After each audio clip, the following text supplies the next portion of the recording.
All right, in this video, I'm going to do a quick recap of each of the 12 marathons that I ran in 2023. First up is the Houston Marathon, 2:42:14. My first marathon of the year was the Houston Marathon. That was back in January 15th of 2023. Seems like ages ago now. That one I ran with, or I met with Believe in the Run. Thomas and Megan were there, as well as Megan Featherston. And I think that was the first time I met Matt Choi.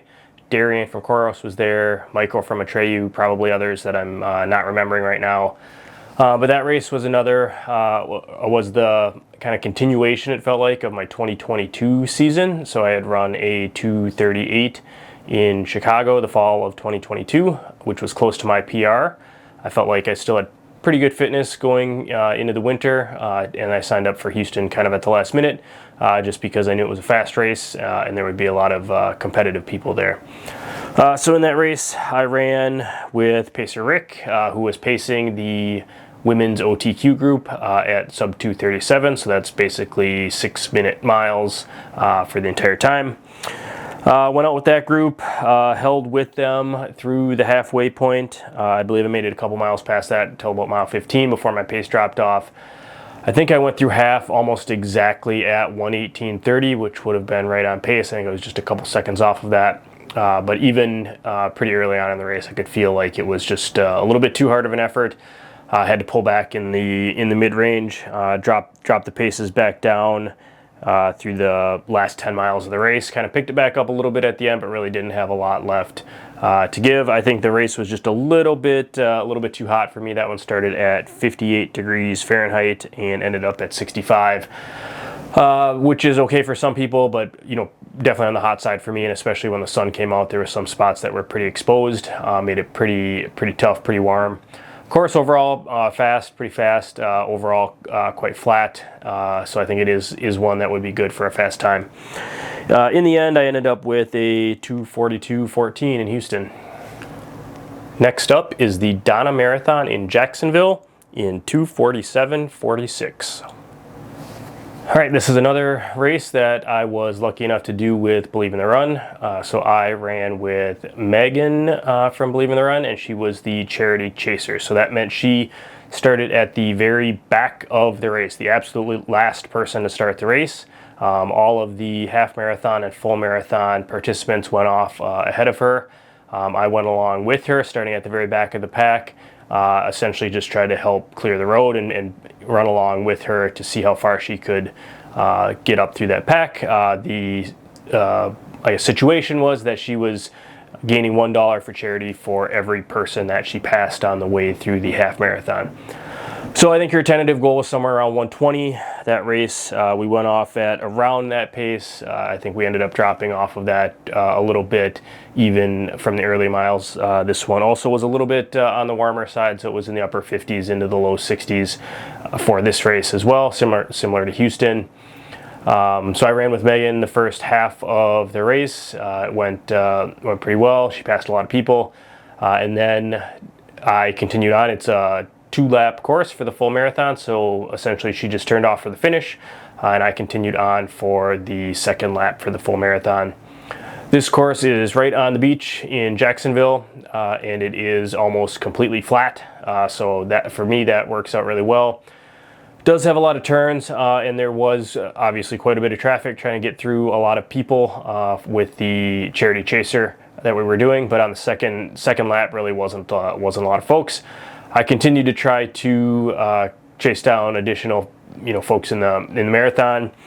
I was hoping that I'd be able to pick up the pace a little bit in the back half, but that really wasn't the case. I ended up slowing down, so it got a little bit warm, a little bit tough. It kind of ended up just cruising it in at the second half of the race, and then Thomas ran along the last couple hundred meters and got a cool video of me finishing that race. So that one ended up 2:47:46.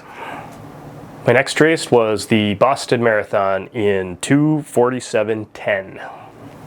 Okay, Boston Marathon was my first marathon major of the year. This was my third time running Boston. Kind of got a feel for things by this point, so it was a little bit more comfortable going into that race, kind of knowing what to expect. Ended up seeing quite a few people that I knew. Tommy runs, Believe in the Run, Megan Featherston, probably a ton of others, even just in the start village of that race. Again, for this race, I was going to run with Meg from Believe in the Run and pacing her. The Boston course, probably know it's pretty hilly, can be pretty challenging. The other thing to note for the 2023 Boston was that it was raining, and it was in the high 40s with a light rain most of the time. Near the finish, it got to be a little bit stronger rain. Ended up feeling pretty cold for me. The pacing wasn't an issue. It actually ended up going fairly well from what I had experienced in previous Bostons. I didn't feel too beat up after the hills and kind of coming down the back half of Heartbreak Hill back towards into Boston. Definitely was tough for Megan and Tommy runs. Coming into the last few miles, they were both going for PRs, so full efforts from them. A little bit different situation for me pacing, but definitely felt the cold on this one. So this one was really tough for me at the end. And then just after the race, it absolutely started pouring right after I finished. Was super cold and really wet after that race. But overall, was a good time. I always love running the Boston Marathon. Next up is the London Marathon in 2:55:19. All right, yeah, next up was London.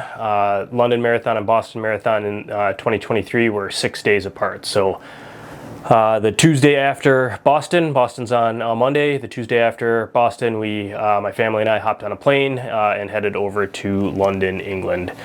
I was planning this 2 marathons in 2 weeks ever since I found out I got into both Boston and London. So I was mentally attempting to prepare for that, but it was definitely challenging trying to recover between the 2 races. I hadn't gone out too hard in Boston. I still felt pretty good, but my legs definitely felt like they were in tough shape after the long flight, and then just trying to adjust to the time, as well as just only having a week in between the 2 races. This one I ran with Nick Bester. He was pacing for the sub 3 hour group. I felt like that was a reasonable time, not really knowing how I was going to feel only 6 days after the previous marathon. I had never run marathons in back-to-back weeks before, so I really didn't know what to expect. This race, it was in the low 50s Fahrenheit, pretty good temperatures for me for running, and it was just a little bit wet this race, so it wasn't too cold and it wasn't too wet. It wasn't quite as wet as Boston, but still had a little bit of rain here and there. Ran out at the sub 3 pace, felt really comfortable. Legs did feel very tired the first couple miles, but then almost felt like they just loosened up and woke up after that. Felt really good going into that. One really interesting note on this one is that I really had to go to the bathroom, so I stopped at mile 20, I believe. Yeah, mile 20. Took about a 30-second pit stop to go to the bathroom. And then after that, I picked up the pace, kind of kicked it in for the last few miles, had a nice strong finish on this one.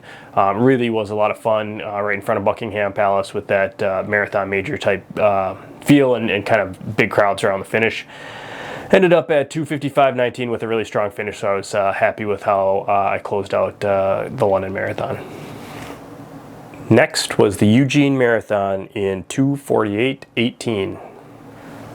All right, next up was the Eugene Marathon with the Boston-London back-to-back. That was something I had been planning for quite some time. Also had been in discussions on taking a trip out to Portland to visit Nike. That happened to coincide with the following week after London. Also ended up being the same week as the Eugene Marathon. So I was a little bit wishy-washy whether or not that seemed like a good idea. Kind of last minute. Ended up signing up for Eugene just in case I felt good. I decided I would kind of play it by ear and see how I felt. Ended up feeling pretty good. So after London, I did fly back home to Minnesota, and then I flew out to Eugene to run the Eugene Marathon. Eugene again was another race that was a little bit rainy and in the low 50s, so not too hot. It wasn't too cold in this race either. It was overall pretty comfortable. This race is pretty flat. I think there's a little bit of hilliness in the beginning. This is another one where you run with the half marathon group and then they split off and you continue on with just the marathoners going on a kind of a separate loop along the river. This one does end in Hayward Field, which was amazing. You can see by the splits, I kept this one pretty comfortable. Felt like the pace around 6:30 felt good, a little bit faster than 6:30 actually, and then pushed a little bit to the end. And then running into Hayward Field was an amazing feeling. Really kicked it to the finish there, and ended up with a 2:48.18 in Eugene. My next race was the Lake Wobegon Marathon in 2:47.35. Okay, so Lake Wobegon Marathon is a marathon that is local to me in Minnesota. It's actually about an hour away, maybe a little more than an hour, but it's close enough to home that I don't have to get a hotel, so it's pretty convenient. This was my fourth race in 4 weeks, fourth marathon in 4 weeks. This is not necessarily something I planned ahead of time. The Wobegon Marathon I actually signed up for a long time ago in the fall prior to this, but I didn't really plan it into the 4 in 4 weeks. It was something as I was actually on the plane going to Eugene to run my third in 3 weeks, I started to think think back to what I had signed up for and realized I had another one I was signed up for the following week after that. So again, decided I would just go by feel, decide how my legs were doing after I ran Eugene. And once again, they ended up feeling like they were still in pretty good shape. So I ran the Wobegon Marathon. This is one I actually found out about during the pandemic. It's always a very small race, so it was one that was small enough that was still allowed to happen in 2021. That was a time when I was essentially desperately looking for races to try to run because there were so few that were available. So ran this one, very small town race run by a local run club, I believe, and it really is a super flat and super straight course. It's on a trail. It really essentially only has one 90-degree turn. You take a left turn about halfway through. Other than that, it's just pretty much dead straight. You can see for miles ahead on a bike path here. So again, this is another one I took out at a pace that I thought was about right for where my legs were at or where I was feeling. Ended up being just under 6:30 per mile, kind of in the 6:20 range. Held on pretty steady to that, kind of tried to speed up a little bit near the end. Overall, this one felt pretty good. I feel like the temperatures were pretty good on this one. It was in the upper 40s, so that was good for me. Had a pretty strong finish at the end and ended up crossing the line in 2:47.35. My next race was Grandma's Marathon in 2:42.34. Grandma's Marathon is another race in Minnesota. This one's not quite close enough for me to stay at home, so I do end up having to get a hotel for this race. But this one's a little bit bigger of a race. It's more of a medium size. I think it's actually kind of on the bigger side for some of the races in the U.S., especially when you include the half marathon, which also has quite a few entries into that race as well, which runs on the same course just ahead of the marathon. But for Grandma's this year, I ended up running with Jake from Nike, who was pacing another group of women's OTQ hopefuls. So this is kind of a trend for this year, as my personal best pace was pretty much right on the OTQ standard, Olympic Trials qualifying standard for women. So I just jumped onto that pack on several occasions with the hope I could run with them, pace that group, and then just see how it went. This race, honestly, kind of similar to Houston, ran pretty steady for the first half, came in right around 118 and change, right where I wanted to be for that OTQ time to get to that 2:37 finish time. But this one also was feeling just a little bit warm for me. So this started at 55 Fahrenheit, ended up at 67 by the finish. Definitely could tell that it heated up throughout the race. There was a lot of people that slowed down, including myself, obviously. So just past halfway again at this race. Again, really similar to Houston. I decided to slow down, keep it within my means, and then try to finish as strongly as I could.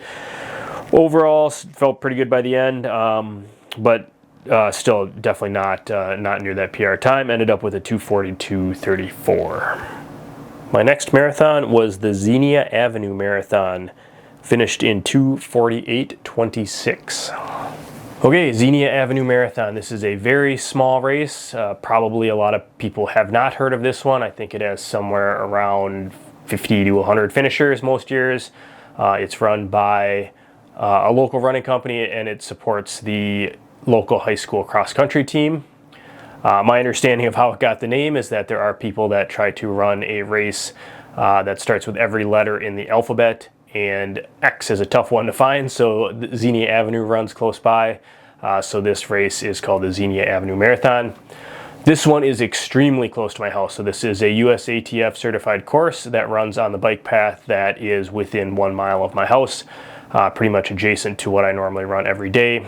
It is a looped course. It has a lot of turns. It has 180s, but it is completely flat, and because it's looped, it's super easy to get support, and really just very low-key fun race to participate in. This one, I pretty much trained straight through it. I really didn't do any taper, ran workouts the week of, and then just continued running immediately after. It was very warm for this one, so it started at just below 60 and ended at 72 and sunny by the finish, which was way too hot for me to be optimal conditions for a good time. But it was still a great training run. I ran it kind of similar to pace. What I had found was manageable from the 4 and 4 weeks in the spring, keeping starting paces around 6:30 and then just really slowly ramping them up from there. Ended up kind of in that 6:15 range. Felt pretty good the whole time. Definitely got super hot by the end though. This one ended up 2:48:26. Berlin Marathon, 2:37:37, and a new personal best. All right, I did not run any marathons in August, but in September, the major marathon season was back on, and I ran Berlin for the first time. So first time really that I've been to Germany. I really quickly kind of bounced in over the border just to say I'd been in Germany over a decade ago, but this was the first time I got to explore Germany, which was great. Berlin Marathon, new personal best, 2:37:37. This is another one, just pretty much went out and ran just slightly under a 6-minute mile pace and tried to hang on as long as I could. I think I said this quite a few times, but it was just a little bit warmer than was ideal for me. So 57 at the start, 66 by the end. Berlin has a huge benefit that it is shaded almost the entire way, which helped a ton. Anytime I got out in the sun, definitely could feel that it was getting hot by the end. No cramping issues, really no major issues other than just overall fatigue. The last 3 miles were absolutely brutal. Just kind of the hardest overall effort that I have felt during a marathon. Really just had the overwhelming urge to just stop. Really felt like I was trying to run faster and faster and faster, and every time I would look down at my watch to see the splits, it would be slower and slower. So definitely tough at the end, but super happy to come away with a new personal best on this one, 2:37. Chicago Marathon, 2:36:38, and another personal best. Okay, so October 8th, just a couple weeks after Berlin, I was still feeling good. I bounced back pretty quick.